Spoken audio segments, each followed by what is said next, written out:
So hello friends, this is Abhishek Mahajan and I welcome you all in Easy Learn। तो जो आज का हमारा टॉपिक है वो है ग्रोथ एंड डेवलपमेंट। आज हम ग्रोथ एंड डेवलपमेंट यानी वृद्धि और विकास के विषय में कुछ जानकारी प्राप्त करेंगे और ऐसे कौन कौन से प्रश्न हैं जो वृद्धि और विकास से आपके एग्जाम में पूछे जाते हैं, टीचिंग रिलेटिंग एग्जाम में पूछे जाते हैं, उसके बारे में थोड़ी अध्ययन करेंगे। तो सबसे पहले हम स्टार्ट करते हैं इसके अंदर पढ़ने क्या वाले हैं। इसके अंदर जो पॉइंट्स हम डिस्कस करने वाले हैं वो है सबसे पहले मीनिंग ऑफ ग्रोथ, वृद्धि का क्या मतलब है, मीनिंग ऑफ डेवलपमेंट, विकास का क्या मतलब है, difference between growth and development मतलब कि वृद्धि और विकास में क्या अंतर है, principle of growth and development, आपके विकास और वृद्धि के क्या सिद्धांत हैं, then factor affecting growth and development, ऐसे ऐसे कौन कौन से कारण हैं जो ग्रोथ और डेवलपमेंट को इफेक्ट करते हैं, वृद्धि और विकास को जो इफेक्ट करते हैं, ऐसे ऐसे कौन से कारण हो सकते हैं। सबसे पहले हम ग्रोथ को जान लेते हैं, वृद्धि क्या होती है।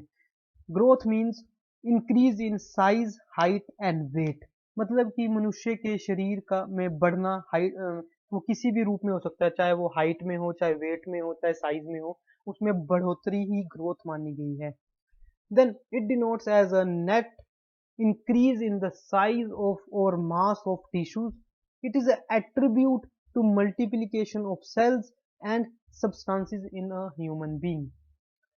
It implies growth of internal and external part of body। तो मतलब कि आपके जरूरी नहीं है कि जो आपको बॉडी पार्ट आपको दिखाई दे रहे हैं वही ग्रो हो रहे हैं। आपके जो आंतरिक बॉडी के पार्ट हैं, हिस्सा है आपके शरीर का, वो भी ग्रो करता है, सच एज हार्ट, आपका हृदय, आपका मस्तिष्क, आपकी मांसपेशियां, आपकी हड्डियां, ये सभी ग्रो करती हैं, तभी आपको बाहरी रूप से किसी की ग्रोथ पता चलती है। It can generally observed and measured, जिसको आसानी से देखा जा सके या मापा जा सके, वो ग्रोथ है। लाइक अगर आपको किसी की हाइट मापनी है तो हाइट मेजर करने वाले टूल से आप उसको इजीली मेजर कर सकते हैं। वेट को आप वेट करने वाली मशीन से वेट कर सकते हैं किसी भी चाइल्ड का, उसको इजीली किसी चीज को मापा जा सके इजीली एज उसकी हाइट में मेजरेबल टर्म में, लाइक उसको मैथमेटिकल फॉर्म में अगर मापा जाए उसको उसको हमने ग्रोथ का नाम दिया है। Then according to Crow and Crow in 1962, growth refers to structural and physiological growth of living being। कोई भी लिविंग बीइंग, आइदर वो इंसान है, पशु हैं, पक्षी हैं, पेड़ हैं, पौधे हैं, उन सभी में उनके स्ट्रक्चरल और फिजिकल में ग्रोथ होना ही ग्रोथ मानी गई है। लाइक जब से पहले अगर हम पेड़ पौधों की बात की जाए, पेड़ पौधों को उगाने के लिए हमें पहले बीज की जरूरत होती है, बीज को हम बोते हैं तो वो थोड़ा सा ग्रो करते हैं और फाइनली जब वो पूरा ग्रो करते हैं तो एक पेड़ का रूप ले लेते हैं, उसको ग्रोथ बोला गया है। Then next one is characteristics of growth. Characteristics of growth, सबसे पहला करेक्टरिस्टिक है इसका इंट्रिंसिक प्रोसेस, यानी कि ये आंतरिक प्रक्रिया है। सबसे पहले आपके इंटरनल बॉडी पार्ट ग्रो करना शुरू करते हैं, प्रोसेस में इस प्रक्रिया से ग्रो करते हैं इंटरनली बॉडी पार्ट, और उनमें चेंज आता है, इसलिए इसको इंट्रिंसिक चेंज बोला गया है। लाइक आपकी पहले हड्डियां, मसल, स्पाइनल कोड, मांसपेशियां ग्रो करेंगी और देन वो एक्सटर्न बाहरी रूप से दिखाई देगी, इसलिए इसको एक्सटेंसिव चेंज कहा गया है। प्लस ये एक क्वालिटेटिव एक्सपेक्ट है डेवलपमेंट का, यानी कि डेवलपमेंट के वैसे तो दो एस्पेक्ट्स हैं, दो पहलू हैं, एक है आपका क्वालिटेटिव और क्वांटिटेटिव, पर जो सिर्फ क्वालिटेटिव एस्पेक्ट्स बताता है वो उसको ग्रोथ बोला गया है। देन इट इज मेजरेबल, जो आसानी से मेजर किया जाए, मापा जा सके। Depend upon multiple factor, growth अलग अलग फैक्टर्स पे डिपेंड करता है। लाइक कि इन्वायरमेंट कैसा है, इंडिविजुअल या चाइल्ड का इन्वायरमेंट कैसा है, उसको किस तरह का फूड दिया जा रहा है खाने को, न्यूट्रिशन लेस तो नहीं है, न्यूट्रिशन उसको पूरा मिल रहा है, उसकी कंडीशनिंग कैसी हो रही है, ठीक है, उसका फैमिली बैकग्राउंड कैसा है, फैमिली बैकग्राउंड कैसा है, ये अलग अलग फैक्टर्स हैं जो डिपेंड करते हैं, करेक्टरिस्टिक्स बताते हैं ग्रोथ की। देन ये कॉन्टिन्यूस नहीं है, कुछ टाइम के बाद आगे इंडिविजुअल ह्यूमन बीइंग की ग्रोथ रुक जाती है। आपने ये तो सुना ही होगा, 21 साल 22 साल के बाद जो एक व्यक्ति है, इंसान है या औरत है, कोई भी व्यक्ति है, वो हाइट इंक्रीज करना बंद कर देता है, हार्डली ग्रो करता है 16-18 साल तक, वो जितना ग्रो कर सकता है वो करता है, उसके बाद सिर्फ वेट बढ़ता है। वेट बढ़ भी सकता है, कम भी हो सकता है, इसलिए इसको कॉन्टिन्यूस प्रोसेस नहीं बोला गया है, ये एक लाइफ लॉन्ग प्रोसेस नहीं है। अब बात करते हैं हम डेवलपमेंट की। डेवलपमेंट क्या है, विकास क्या है?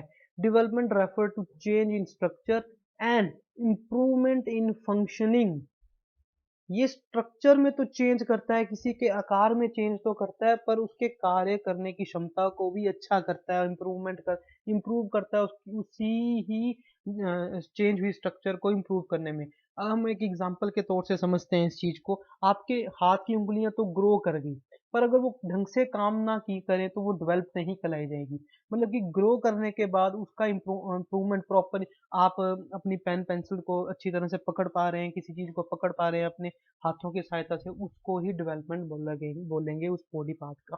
Then it defined as progressive series of change in an orderly coherent pattern. It is an arrangement of change toward maturity. Progressive pattern series of change means कि एक प्रगतिशील कार्य से एक सीक्वेंस में ग्रोथ करता है। ऐसा नहीं है कि पहले आपका पेट ग्रो कर लेगा या उसके पहले आपकी लोअर बॉडी पार्ट ग्रो करेंगे, देन अपर बॉडी पार्ट या लेफ्ट हैंड साइड आपका ग्रो करेगा, फिर राइट हैंड साइड। ये सिक्वेंशली ही ग्रो करता है, इसलिए इसको एक प्रोग्रेसिव सीरीज ऑफ पैटर्न बोला गया है ग्रोथ का। देन अकॉर्डिंग टू एंडरसन 1950 में इन्होंने डेफिनेशन दी थी, development is concern with growth as well as those changes in behavior which result in environment situation। यहां तक। अब आगे हम जानते हैं करेक्टरिस्टिक्स ऑफ डेवलपमेंट। डेवलपमेंट के क्या क्या करेक्टरिस्टिक्स हो सकते हैं? सबसे पहले वाइडर एंड कॉम्प्रिहेंसिव, ये एक ब्रॉडर टर्म है। डेवलपमेंट मीन आपके सभी ट्रेड्स की डेवलपमेंट, लाइक फिजिकल और motor development, language development, social development, intellectual development, moral development, vocational development, intellectual development, cognitive development. जितनी भी तरह की आपकी शरीर में डेवलपमेंट होती है वो सारी की सारी इसकी करेक्टरिस्टिक्स है, और ये सारी की सारी एक साथ अलग अलग रैपिड, अलग अलग अनुक्रमांक से होती है, अलग अलग फॉर्म से होती है, पर होती सब की सब है, उसको ही कंप्लीट डेवलपमेंट बोला गया। इसीलिए इसको एक वाइडर और कॉम्प्रिहेंसिव टर्म बोला गया। Then it is a continuous process. जब कोई इंसान पैदा होता है और जब तक वो मरता नहीं, तब तक कुछ ना कुछ उसके शरीर में किसी ना किसी एस्पेक्ट के रूप में डेवलपमेंट होती रहती है। आइदर वो लैंग्वेज हो, सोशल हो, फंक्शनल हो, इमोशनल हो, मोरल हो, वोकेशनल हो, ये सारी की सारी डेवलपमेंट होती रहती है। Change in body and behaviour, ये तो हमने पहले ही पढ़ लिया, ये बॉडी में तो चेंज लाता ही लाता है, साथ में उसका बिहेव करने का पैटर्न भी इम्प्रूव करता है। Then qualitative as well as quantitative, ये आपको क्वालिटेटिव एक्सपेक्ट में भी मेजर करता है और क्वांटिटेटिव एक्सपेक्ट में भी मेजर करता है। आप इसको माप भी सकते हो, इसको देख भी सकते हो, और ये सब्जेक्ट टू असेस्ड होता है। यानी कि मेजरमेंट एक छोटा पार्ट है जो कि सिर्फ ग्रोथ कर सकती है। देन ग्रोथ को हम सिर्फ मेजर कर सकते हैं। देन आपकी असेसमेंट में ग्रोथ मेजरमेंट भी आती है और वैल्यूएशन भी आती है। इसको हम डेवलपमेंट को हम असेस कर सकते हैं, हम उसको माप भी सकते हैं, उसका गुण भी देख सकते हैं, इसलिए इसको सब्जेक्ट ऑफ असेसमेंट बोला गया। Then productivity of heredity and environment. Productivity of heredity और इन्वायरमेंट क्यों बोला गया है इस चीज को? अब हम इस चीज को समझते हैं एक उदाहरण के रूप में, और ये बहुत इंपॉर्टेंट क्वेश्चन है जो पूछा जाता है सी टेट के एग्जाम में या टेट के एग्जाम में, कि डेवलपमेंट क्या है? Development is equal to heredity into environment, development is equal to heredity plus environment, heredity minus environment, या हेरिडिटी डिविजिबल बाय इन्वायरमेंट।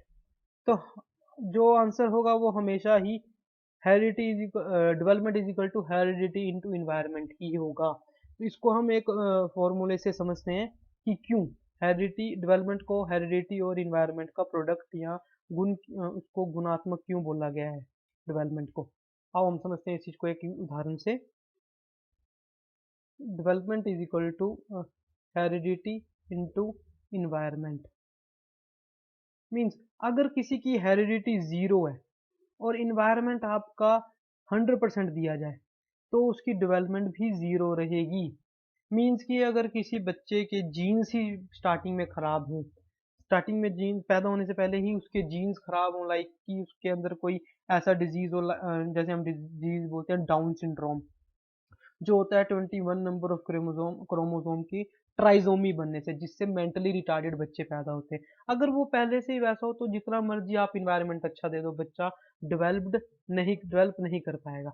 उसी तरह से अगर डेवलपमेंट में हेरिडिटी 100% हो पर इन्वायरमेंट अच्छा ना हो, इन्वायरमेंट जीरो हो, इन्वायरमेंट का मन, जब वो पैदा होता है उसके बाद उसको अच्छा फूड नहीं मिलता खाने को, प्रॉपर डाइट नहीं होती, माल न्यूट्रिशन का शिकार हो जाता है बच्चा, इन्वायरमेंट उसका अच्छा नहीं है, देन फैमिली बैकग्राउंड उसका अच्छा नहीं है, उसको उसके घर में हमेशा तनाव लड़ाई झगड़ा रहता है, तो भी उसकी डेवलपमेंट रुक जाएगी। इसीलिए बोला गया है डेवलपमेंट को product of heredity and environment. और ये क्वेश्चन हमेशा पूछा जाता है कभी ना कभी, उसमें हमेशा ही मैक्सिमम टाइम इसको पूछा गया है। Correct, development of human being is equal to heredity into environment. तो इसको हमेशा याद रखना कि जो डेवलपमेंट है वो प्रोडक्ट है हेरिडिटी और इन्वायरमेंट का। देन अब हम पढ़ते हैं इनके बीच में डिफरेंस क्या है। हमने ग्रोथ के बारे में पढ़ लिया, हमने डेवलपमेंट के बारे में पढ़ लिया, तो हम थोड़ा सा जान लेते हैं कि क्या डिफरेंसेस हैं इसके बीच में। सबसे पहले ग्रोथ एक छोटा एस्पेक्ट है और डेवलपमेंट एक ब्रॉडर और वाइडर एस्पेक्ट है। ग्रोथ डेवलपमेंट का ही हिस्सा है एक तरह से कहा जाए तो। डेवलपमेंट में हर तरह की डेवलपमेंट आ जाएगी। ग्रोथ में सिर्फ आपको फिजिकल ग्रोथ ही, जिसमें आपका जैसे शरीर का भार बढ़ेगा या आपकी हाइट बढ़ेगी या कोई शरीर का अंग बढ़ेगा, उसको सिर्फ ग्रोथ बोला गया है। जबकि डेवलपमेंट हर चीज को बोला गया है। आपके शरीर की हाइट बढ़ने से साथ साथ उसकी फंक्शनिंग, किसी चीज की फंक्शनिंग को भी डेवलपमेंट बोला गया है। Then it is not continuous process, और डेवलपमेंट है वो कॉन्टिन्यूस प्रोसेस है। देन ग्रोथ जो है वो particular change in particular aspect है, लाइक मैंने पहले ही बताया, वो सिर्फ फिजिकल ग्रोथ देता है। और चाहे वो आंतरिक ग्रोथ हो, चाहे वो दिखने वाली ग्रोथ हो, चाहे शरीर के अंदर की हिस्सों की ग्रोथ हो, इंटरनल पार्ट की ग्रोथ हो, वो सिर्फ ग्रोथ में पर्टिकुलर एस्पेक्ट में ही, फिजिकल हो या मोटर, उस पे ही बताता है। पर जो डेवलपमेंट है वो होल, वो वाइडर टर्म है, जिसमें हर तरह की डेवलपमेंट आती है। ये ग्रोथ है वो क्वांटिटेटिव चेंज है, मतलब इसको मैथमेटिकल फॉर्म में ही मेजर कर सकते हैं। जबकि डेवलपमेंट है उस वो qualitative plus quantitative both change है। देन ग्रोथ है इम्प्रूवमेंट इन स्ट्रक्चर, सिर्फ स्ट्रक्चर में इम्प्रूवमेंट करता है। जबकि डेवलपमेंट है improvement in structure as well as उसकी फंक्शनिंग को भी इम्प्रूव करता है, उस शरीर के हिस्से को इम्प्रूव करने में भी हेल्प करता है। देन ग्रोथ है वो सब्जेक्ट टू बी मेजर्ड है, ये हमने कर लिया डिस्कस, और ये सब्जेक्ट टू बी असेस्ड है। देन ग्रोथ में नॉट ब्रिंग डेवलपमेंट, कभी भी ग्रोथ डेवलपमेंट नहीं ला सकता। लाइक सपोज, और डेवलपमेंट है पॉसिबल विदाउट ग्रोथ। हम इस चीज के लिए हम समझ सकते हैं कि स्टीफन हॉक्स को तो आप सभी जानते हैं, वो फिजिकली इतने डेवलप नहीं थे पर मेंटली इतने डेवलप थे। उनका एक एस्पेक्ट जो माइंड का था, कॉग्निटिव डेवलपमेंट इतनी डेवलप थी, उन्होंने इतने अच्छे अच्छे आविष्कार किए जिसका हम यूज आज कर रहे हैं। लाइक उन्होंने टच स्क्रीन्स बनाई जिनका आज हम मोबाइल्स का यूज करें, तो वो स्टीवन हॉकिंस ही थे, पर वो पैरालाइज थे, वो उनके फिजिकल ग्रोथ इतनी अच्छी नहीं थी। तो इसका हम बोल सकते हैं जो डेवलपमेंट है विदाउट ग्रोथ भी हो सकती है। अगर एक चीज में आप फिजिकली आप डेवलप नहीं हो रहे पर मेंटली आप डेवलप, ग्रो नहीं कर रहे पर मेंटली आप डेवलप हो सकते हैं। अब हम पढ़ेंगे principal of growth and development. Growth और डेवलपमेंट के क्या क्या सिद्धांत हैं। सबसे पहले principle of sequential development. Principle of sequential development का मतलब है अनुक्रमित, मतलब कि जो डेवलपमेंट है वो एक किसी भी ह्यूमन बीइंग या जानवर में जनरल टू स्पेसिफिक पैटर्न ही फॉलो करती है। ये नहीं है कि कहीं कभी किसी इंसान का निचला हिस्सा पहले बढ़ जाएगा और ऊपरला बाद में बढ़ेगा, या लेफ्ट हिस्सा पहले ग्रो कर जाएगा या डेवलप कर जाएगा और राइट का बाद में ग्रो करेगा, ऐसे नहीं। ये पर्टिकुलर एक सीक्वेंस यहाँ एक अनुक्रमित पैटर्न ही फॉलो करती है। इस चीज को समझने के लिए हम दो प्रिंसिपल्स को समझते हैं। Principle of cephalocaudal, principle of cephalocaudal mean मस्तकाधुमुखी। इसका ये मतलब है, जो आप फिगर देखिए, इसका ये मतलब है कि जो बच्चा है वो टॉप से डाउन, बॉटम की तरफ डाउनवर्ड्स ग्रो करता है। लाइक सबसे पहले उसका हेड हेड की ग्रोथ होना शुरू करती है, उसके बाद फिजिकल पार्ट की ग्रोथ होना शुरू करती है इसी। और जो दूसरा प्रिंसिपल है, सिद्धांत है, वो प्रिंसिपल ऑफ प्रोक्सिमो डिस्टल सीक्वेंस है। मतलब कि जो बच्चा है वो बीच से, इंटरनल से शुरू होगा, सेंटर से बढ़ना शुरू होगा, यानी कि सबसे पहले बच्चे की स्पाइनल कोड डेवलप होना शुरू होती है। मतलब कि जब पहले 2 3 6 7 महीने में बच्चा स्पाइनल कोड डेवलप करता है, तब वो बैठना सीखता है। ऐसे तो नहीं है कि बच्चा पैदा होते ही बैठ जाएगा। बच्चा जब पैदा होता है 6 महीने तक उसकी स्पाइनल कोड की डेवलपमेंट होती है। सबसे पहले इंटरनल पार्ट सेंटर से डेवलप होता है, उसके बाद बाकी हिस्से उसके डेवलप होते हैं। ये दो इसके प्रिंसिपल है, principle of cephalocaudal and principle of proximodistal. Cephalocaudal को बोलते हैं हम मस्तका मस्तकाधमुखी, और प्रोक्सिमोडिस्टल को बोलते हैं अनुमानता। Then principle of continuous development. ये कॉन्टिन्यू डेवलपमेंट है, लाइफ लॉन्ग प्रोसेस है। आप जन्म से लेके मरने तक कुछ ना कुछ आपके शरीर में कोई ना कोई एस्पेक्ट डेवलप होता रहता है। Then principle of rapid development during early age. यानी कि बच्चे के अर्ली एज के टाइम, मतलब कि प्री प्री चाइल्डहुड एज में बच्चा बहुत ही जल्दी शीघ्रता से डेवलप होता है, बहुत जल्दी हाइट निकालता है, ग्रो करता है। Then principle of orderly development, मतलब कि क्रमबद्धता, एक सीक्वेंस फॉलो करता है डेवलपमेंट के लिए। ऐसा नहीं, जो मैंने पहले बात की कि कुछ हिस्सा राइट राइट साइड किसी का पहले डेवलप हो जाएगा, लेफ्ट साइड बाद में डेवलप होगा, या अपर साइड पहले डेवलप होगा, या लोअर साइड डेवलप होगा। ये एक प्रॉपर ऑर्डरली सीक्वेंस ही फॉलो करता है डेवलपमेंट के लिए। Then principle of predictability means कि आप किसी की यूनिफॉर्म पैटर्न की ग्रोथ को देख के आप प्रेडिक्ट कर सकते हैं कि बच्चा कैसे और किस तरह से ग्रो करेगा और कैसे डेवलपमेंट रहेगी उसकी। इसलिए इसको एक प्रिंसिपल ऑफ प्रिडिक्टिबिलिटी बोला गया। Then principle of different rate of development means कि हर एक जो आपके डेवलपमेंट के एस्पेक्ट्स हैं, मोरल हो गया, सोशल हो गया, फिजिकल हो गया, जो भी एस्पेक्ट्स हैं आपके डेवलपमेंट के जो हमने पढ़े अभी पीछे जाने, वो सारे के सारे अलग अलग रेट से डेवलप होंगे। जैसे फिजिकल सबसे पहले होता है, देन मेंटल होता है, देन सोशल, जब आप सोसाइटी में या स्कूल जाना शुरू करते हैं देन सोशल डेवलपमेंट होती है। तो अलग अलग रेट में अलग अलग एस्पेक्ट्स जो है डेवलप्ड होते हैं बच्चे के। Then principle of inter related development, और ये सारे जो डेवलपमेंट है वो आपस में इंटर रिलेट करते हैं एक दूसरे के साथ। अगर किसी का माइंड अच्छा डेवलप्ड है तो फिजिकली वो मैक्सिमम ज़्यादा फिट ही रहते हैं, और जो फिजिकली डेवलप्ड है वो सोशली भी अच्छे होते हैं, इमोशनली भी अच्छे होते हैं। इसलिए आपस में ये इंटर रिलेट करते हैं। देन आपका अगला है principle of linear versus spiral advancement. इसका कहने का ये मतलब है कि जो डेवलपमेंट है कभी भी एक सीधी लाइन में नहीं होती, हमेशा स्पाइरल स्पाइरल ही स्प्रिंग की तरह ही आपकी डेवलपमेंट होती है। यहाँ से कोई बच्चा डेवलप करना शुरू करता है, देन कुछ टाइम के बाद वो एक मूवमेंट लेता है, एडवांसमेंट लेता है अपने डेवलपमेंट में, और बैकवर्ड जाता है अपनी सीखी हुई चीज़ों को और अच्छा करने के लिए, और फिर ग्रो करता है। इसीलिए इसको प्रिंसिपल ऑफ स्पाइरल एडवांसमेंट बोला गया है, जबकि लीनियर डेवलपमेंट कभी नहीं होती। तो अब हम जानते हैं क्या क्या फैक्टर हैं जो इन्फ्लुएंस करते हैं ग्रोथ और डेवलपमेंट को। मेनली दो फैक्टर हैं, एक इंटरनल फैक्टर है और एक एक्सटर्नल फैक्टर है। इंटरनल फैक्टर्स क्या क्या हो सकते हैं? हेरिडिटी एंड बायोलॉजिकल फैक्टर, मतलब आपके जीन्स, जो हमने पहले भी बात की, अगर आपकी हेरिडिटी और जीन ही गलत होगी at the time of birth, तो आपकी डेवलपमेंट अच्छी नहीं होगी। वही हेरिडिटी और बायोलॉजिकल फैक्टर्स आपकी फिजिक बताते हैं, आपके इंटेलिजेंस बताते हैं, आपके सेक्स डिफरेंसेस बताते हैं, आपके ग्लैंड्स किस तरह से डेवलप करेंगे। वो सारे के सारे आपकी हेरिडिटी और बायोलॉजिकल फैक्टर में डिपेंड करता है कि आप आगे कैसे डेवलप होंगे और ग्रो करेंगे। इसके सेकंड फैक्टर है एक्सटर्नल फैक्टर। इसको दो पार्ट्स में बांटा गया है। फर्स्ट है प्रीनेंटल एनवायरनमेंट, मतलब कि जो बच्चे का पैदा होने से पहले जब वो अपनी मदर के वोम में होता है, तब कौन कौन से फैक्टर इफेक्ट करते हैं बच्चे की डेवलपमेंट के लिए। और दूसरा है पोस्ट नेटल एनवायरनमेंट, मतलब बच्चा जब पैदा हो जाता है उसके बाद क्या क्या फैक्टर इफेक्ट करते हैं इस चीज़ के लिए। तो सबसे पहले हम जानते हैं prenatal, before birth. Before birth जब बच्चा अपनी माँ के पेट में होता है, तब क्या क्या फैक्टर कि मदर की फिजिकल और मेंटल हेल्थ कैसी है, ये बहुत इफेक्ट करती है किसी बच्चे की ग्रोथ और डेवलपमेंट के लिए। जो मदर है वो कैसी डाइट ले रही है, मदर को माल न्यूट्रिशन तो नहीं है, कोई कमी तो नहीं है किसी चीज़ की, देन डेफिशिएंसी ऑफ न्यूट्रिशन और विटामिन तो नहीं है during birth.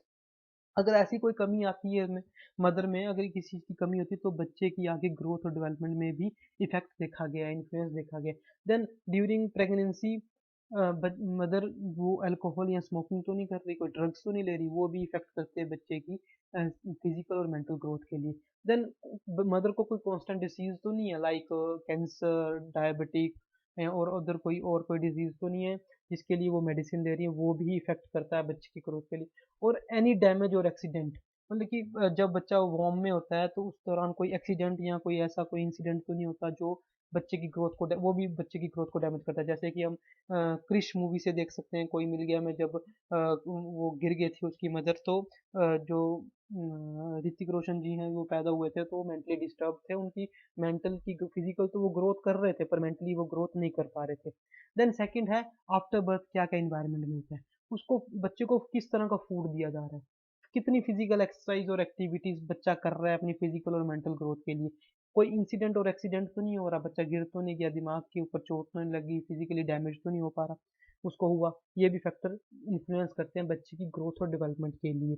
Then family environment कैसा है, लड़ाई झगड़े वाला है, सिंगल फैमिली है, जॉइंट फैमिली है, कोई कला द्वेष तो नहीं चली हुई है बच्चे की लाइफ, बच्चे की फैमिली के अंदर, जो उसके मेंटल और फिजिकल ग्रोथ में बहुत इफेक्ट करती है।